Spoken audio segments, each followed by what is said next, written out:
Este paciente de 62 años ha perdido mucho peso. Se trata de una acusada caquexia tumoral. Los ojos están hundidos y con ojeras. Las mejillas están chupadas y hasta la bola adiposa de Bichat se ha atrofiado en gran parte. Las mucosas se hallan atróficas. Los huesos se destacan bajo la piel, en particular son claramente visibles los omóplatos y la columna vertebral. Piel seca y delgada, falta por completo el tejido adiposo subcutáneo. La musculatura parece atrófica, el paciente está débil y postrado. Estamos ante un caso de déficit proteico por caquexia tumoral.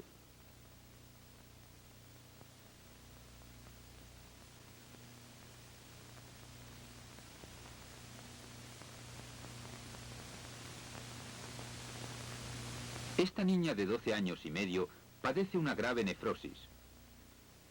Debido a la pérdida continua de proteínas por los riñones, desciende la presión oncótica y se forman edemas generalizados como en todos los estados de déficit proteico grave. Los párpados se hallan muy hinchados. Como resultado de la ascitis, es netamente visible la propagación de la onda de choque, y la presión digital sobre las extremidades deja fovea.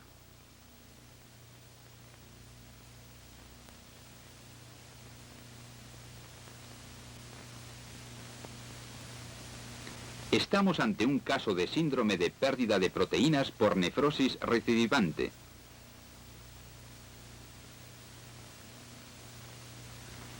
Y esta paciente de 54 años presenta extensas quemaduras cutáneas de segundo y tercer grado. La destrucción de proteínas y la salida de líquidos por las superficies quemadas hacen que se pierdan cantidades considerables de proteínas, hasta 300 gramos por día en los casos graves. Ello acarrea edemas y astenia acentuada.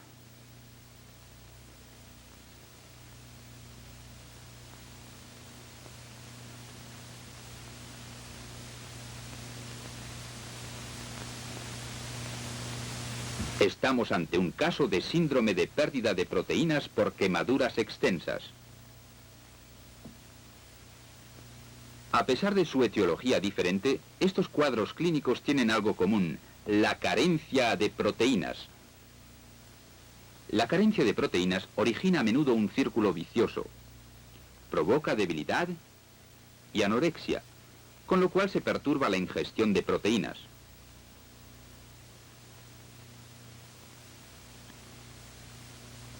La carencia de proteínas debilita las defensas del organismo y favorece las infecciones bacterianas, especialmente en caso de síndrome de carencia de anticuerpos debido a una considerable disminución de las globulinas gamma.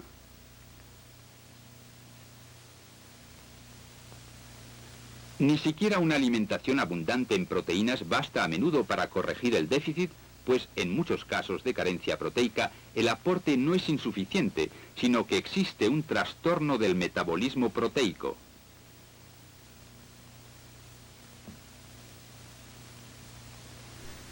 Las proteínas son las sustancias fundamentales de la vida. La célula, unidad funcional del organismo, está constituida en gran parte por proteínas. Las proteínas, asociadas con ácidos nucleicos, nucleoproteídos, son portadoras de los caracteres hereditarios.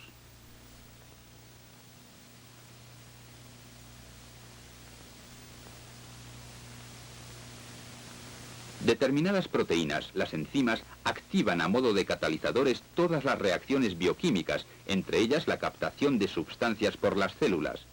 Tal sucede con la recientemente descubierta pinocitosis o beber de la célula, como se ve aquí.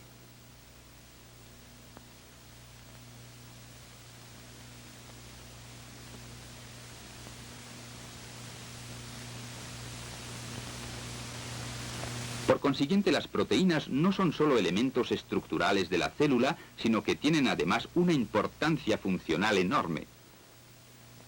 Sin proteínas, la vida sería inconcebible.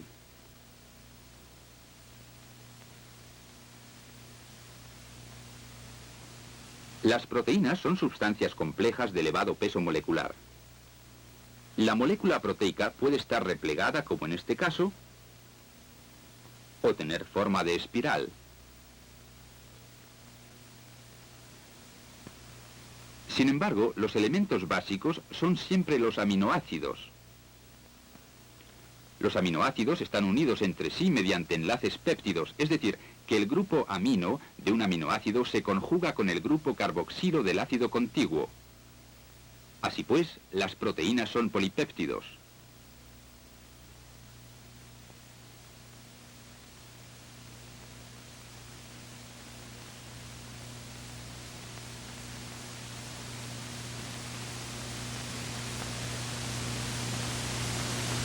Cada proteína se caracteriza por un número fijo y una sucesión determinada de aminoácidos, simbolizados aquí por esferas de diferentes colores.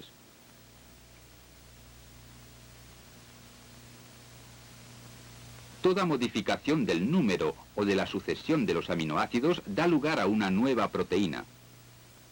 Resultan de ello innumerables variantes, cada una de las cuales tiene sus propiedades específicas.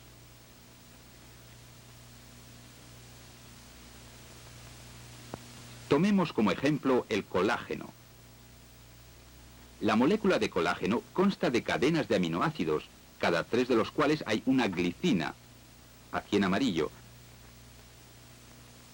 a la que sigue siempre una prolina, representada en rojo. El número y la sucesión regular de las prolinas parecen ser responsables de la resistencia mecánica y química del colágeno.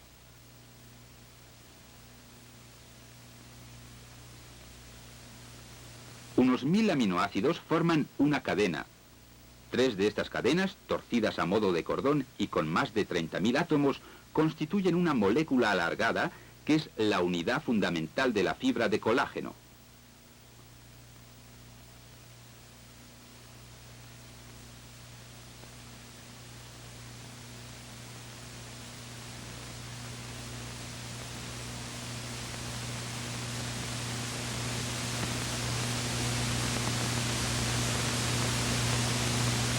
Las proteínas tienen en clínica una importancia cada vez mayor para el diagnóstico. Uno de los exámenes más importantes es la determinación de las proteínas séricas totales y la proporción de cada una de las fracciones, las albúminas y las globulinas. En virtud de su peso molecular diferente, las proteínas del suero pueden separarse unas de otras por ultracentrifugación.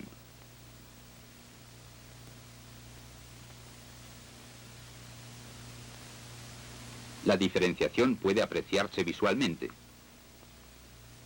Una onda pequeña se mueve rápidamente hacia la derecha. Son las macroglobulinas de elevado peso molecular. Le sigue lentamente el grueso de las proteínas de bajo peso molecular, formado por una parte de las globulinas y sobre todo por las albúminas.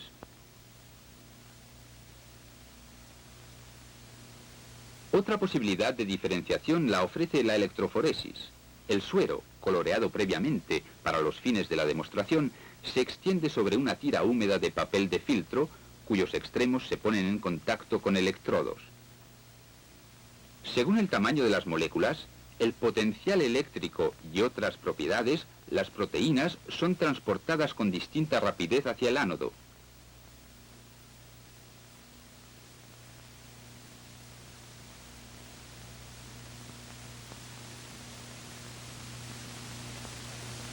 De esta manera se llega a separar las albúminas y las globulinas alfa, las beta y las gamma.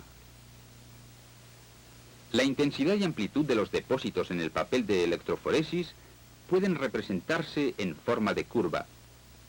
Normalmente un 60% corresponde a las albúminas y un 40% a las globulinas. En condiciones patológicas disminuyen las albúminas y aumentan las globulinas.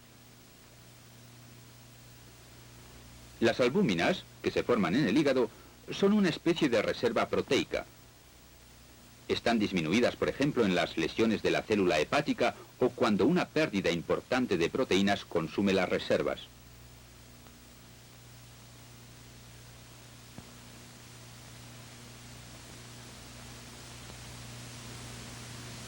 Las globulinas se forman principalmente en el sistema reticuloendotelial. Su producción es estimulada por los procesos inflamatorios. Según el tipo de inflamación, está aumentada una u otra fracción globulínica. En las inflamaciones agudas, aumentan las globulinas alfa. Al mismo tiempo disminuyen las albúminas.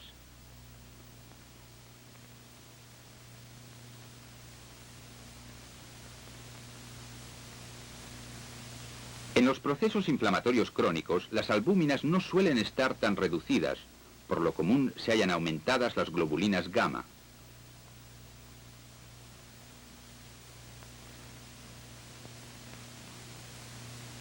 En la nefrosis están disminuidas las albúminas y a menudo también las globulinas gamma.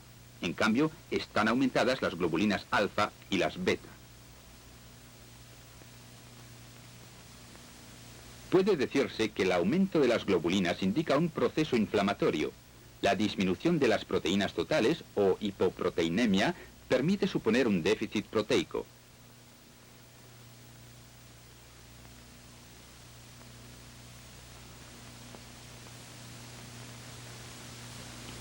El balance nitrogenado proporciona al clínico una visión más precisa de la relación entre la síntesis y la degradación de las proteínas.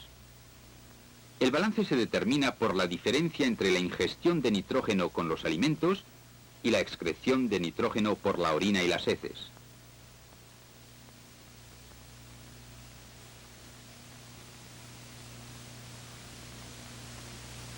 Las proteínas están constituidas en una sexta parte por nitrógeno. Este dato permite calcular la cantidad de proteínas aportadas y degradadas.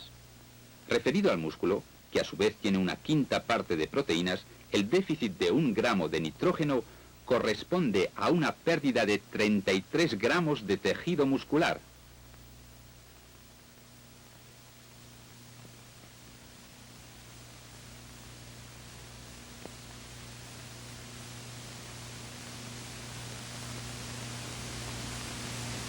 Tres conceptos sirven para comprender el metabolismo de las proteínas: la síntesis proteica, la degradación proteica y el pool o reservorio de aminoácidos libres.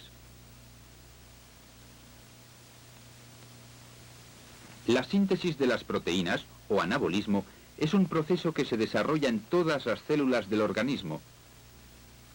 Las proteínas de la alimentación son desdobladas en aminoácidos por fermentos digestivos como la pepsina, la tripsina y las peptidasas. Esta hidrólisis es condición previa para la absorción.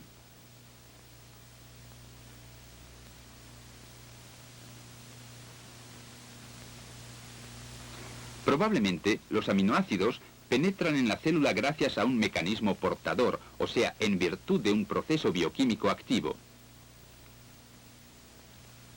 En el interior de las células, los ácidos ribonucleicos, que sirven al mismo tiempo como matrices, determinan el número y la sucesión de los aminoácidos en la molécula proteica en gestación.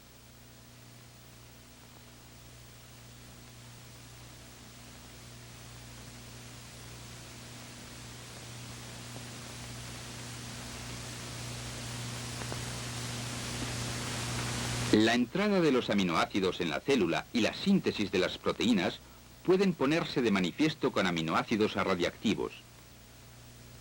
Vemos aquí un cultivo de fibroblastos en una solución nutricia pobre en aminoácidos. El contador de Geiger no indica la menor radiactividad.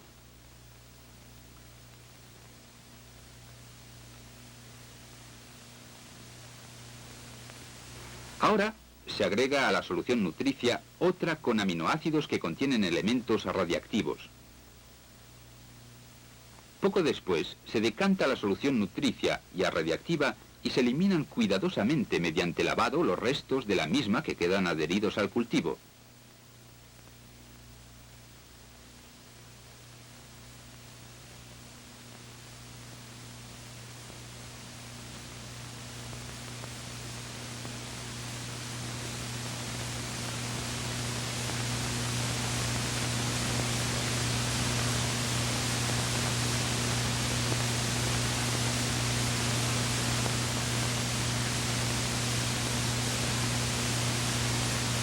A pesar de ello, el cultivo resulta ahora radiactivo. Ello solo se explica por la entrada en las células de aminoácidos marcados. ¿Están libres todavía estos aminoácidos o bien han servido ya para la síntesis de moléculas proteicas? A fin de averiguarlo, el cultivo de células es primero homogeneizado.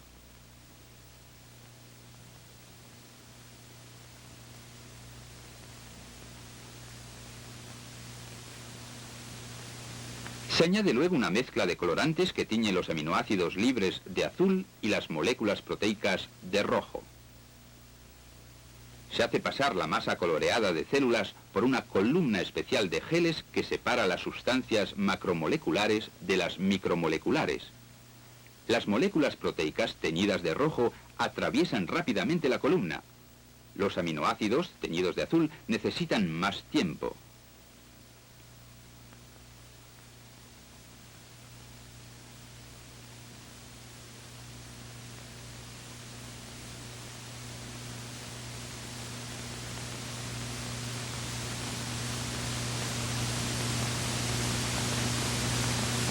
Estudiamos ahora la radiactividad. Es exigua en la cápsula que contiene el líquido azulado, o sea que todavía existen aminoácidos radiactivos libres. En cambio, en la otra cápsula que contiene las moléculas de proteínas, la radiactividad es intensa. Así pues, en los breves minutos durante los cuales la solución nutricia radiactiva pudo actuar sobre el cultivo, gran parte de los aminoácidos captados por las células han pasado a integrar moléculas proteicas.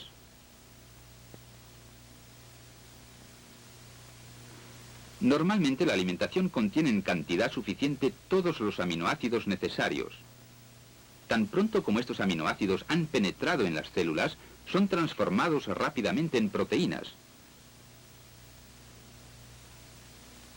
¿Cómo es posible en estas condiciones una síntesis proteica insuficiente en la célula?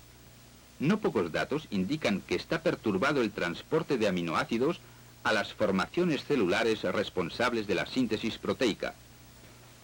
La causa de ello sería una falta de energía química o de ciertos fermentos.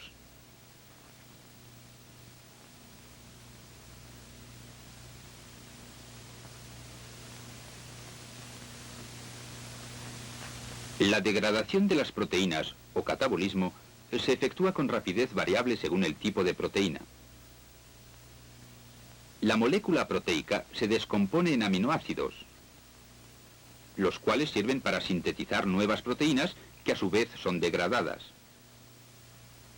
Mientras hay vida, se repiten incesantemente la síntesis y la degradación.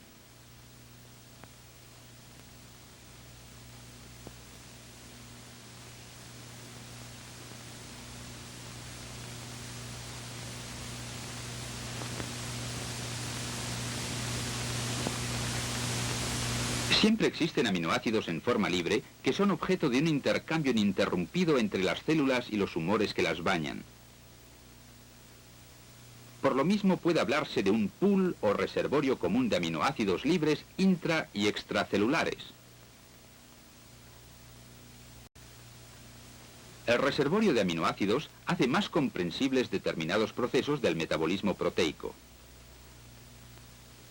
A partir de este reservorio se forman continuamente proteínas.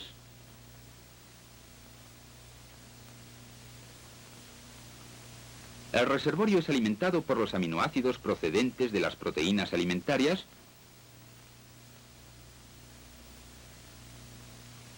y por los que se liberan en el curso del catabolismo. El organismo procura mantener constante el nivel de este reservorio. Si por ejemplo ingresa una cantidad insuficiente de aminoácidos con la alimentación, el déficit es compensado mediante un catabolismo más intenso. Los diferentes órganos contribuyen de manera muy distinta a mantener el nivel de este reservorio. Así, por ejemplo, el cerebro y el miocardio aportan pocos aminoácidos, mientras que el hígado y especialmente la musculatura los proporcionan en abundancia. Cuanto más acusado es el déficit de proteínas, tanto más llamativas resultan la disminución de las proteínas hepáticas y la atrofia muscular.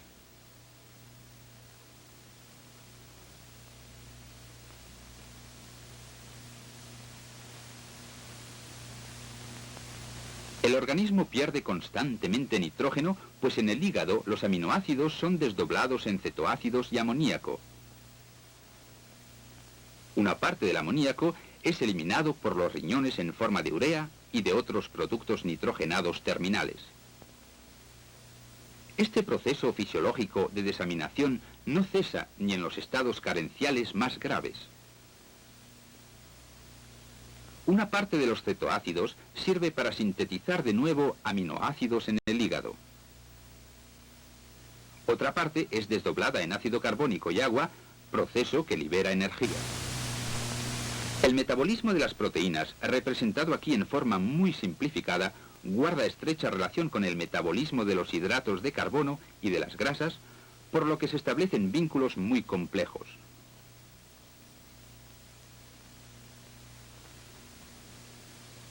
Para ilustrar los conceptos de anabolismo y catabolismo, así como su influencia sobre el balance proteico, vamos a comparar la totalidad de las células del organismo con un recipiente dotado de una abertura de entrada y otra de salida. La entrada simboliza el aporte de proteínas. La amplitud de la abertura corresponde a la capacidad de las células de sintetizar proteínas. La salida equivale a la degradación de proteínas y la eliminación de sustancias nitrogenadas.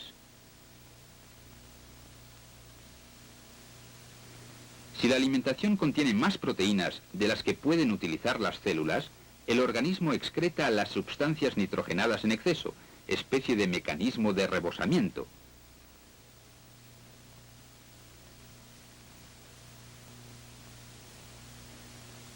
Cuando la síntesis y la degradación son de la misma magnitud, el balance proteico está equilibrado. Si la síntesis es mayor que la degradación, el balance es positivo, lo que significa aumento de tejidos.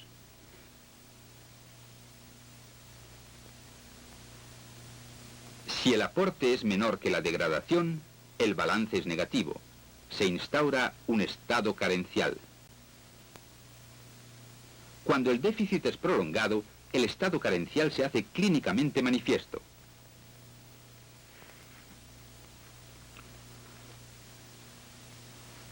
Los estados de déficit proteico pueden tener una etiología muy diversa. Pueden ser debidos a un aporte cualitativa o cuantitativamente insuficiente de proteínas, por ejemplo en el kwashiorkor, la carencia de alimentos y los trastornos de la absorción.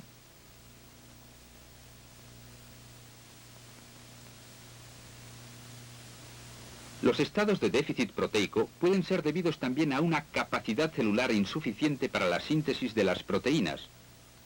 Aunque éstas se aporten en abundancia, no son aprovechadas. Esto es frecuente, por ejemplo, en personas de edad y se traduce por adelgazamiento y pérdida de energías.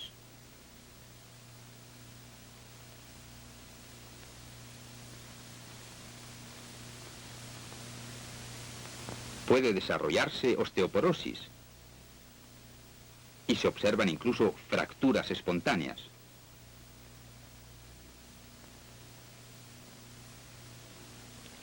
También pueden producirse estados de déficit proteico por intensificación del catabolismo. Después de traumatismos, después de operaciones, cuando hay fiebre alta, en las convalecencias de curso lento, en las afecciones consuntivas, como tuberculosis, en la radioterapia y en el curso de un tratamiento corticosteroideo prolongado.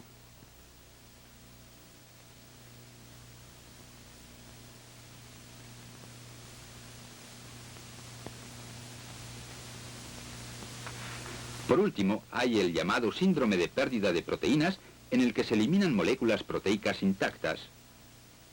Por el riñón en la nefrosis, .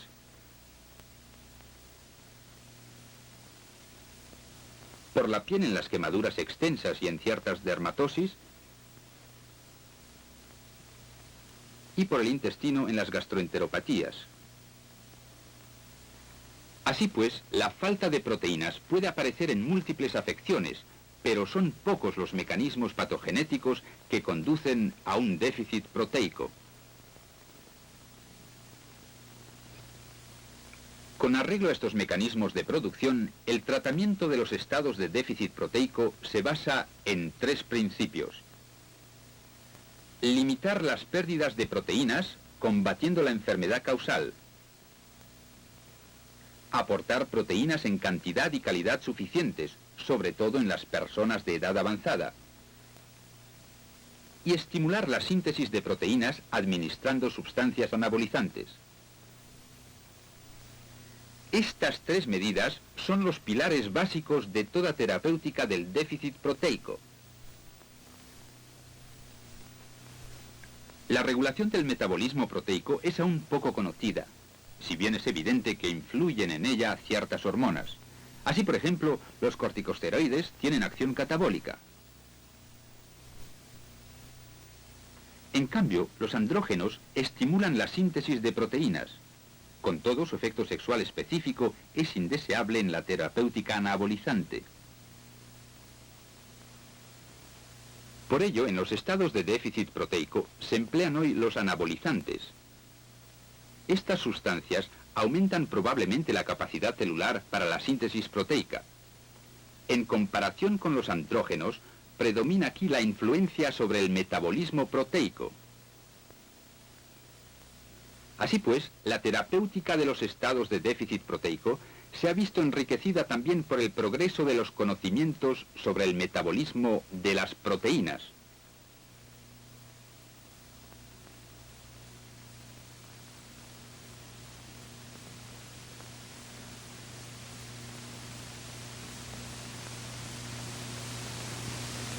El estudio de las proteínas está en plena evolución.